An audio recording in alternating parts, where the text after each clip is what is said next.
Inflation is as high as it's been since I was in government. I managed to get a higher rate than you've gotten so far. But I wanted to know, in your view, is inflation now coming down a bit as a result of the Fed's hiking? And do you expect the Fed to continue to hike in the November and December FOMC meetings?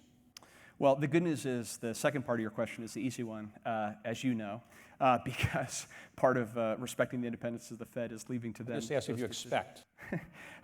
Look, the market expects that, and All right, okay. I don't have any wisdom beyond that. I think, but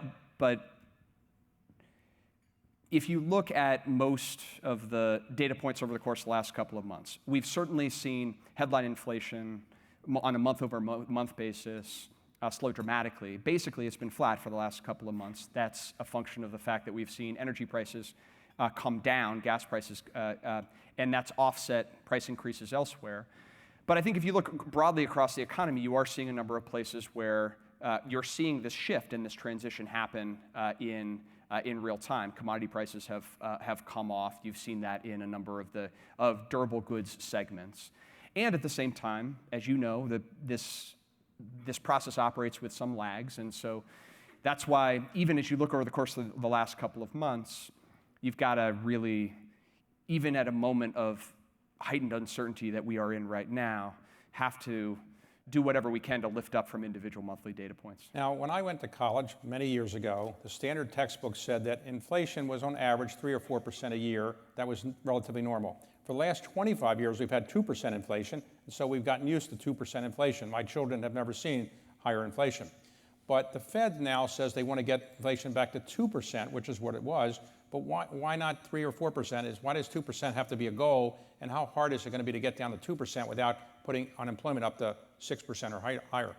You know, a big part of inflation is expectations, and the risk with inflation is not only the immediate impact on purchasing power, but also the risk that expectations get unmoored, get unanchored, and then it gets much more difficult to bring inflation down. So when you ask that question about bringing down to a level, I think one of the most important questions is the shape of policy focused on making sure that we don't lose control of those expectations. That's obviously something that the Fed keeps a close eye on. And so, to your question of the process, look, I am fundamentally optimistic about the American economy, and I'm optimistic that we can navigate through this transition in a way where we come out of this as a country and as an economy in a stronger position than when the pandemic hit. So yeah, at core, I do believe that there's no certainty in any way, or no way inevitable that we're going into a downturn.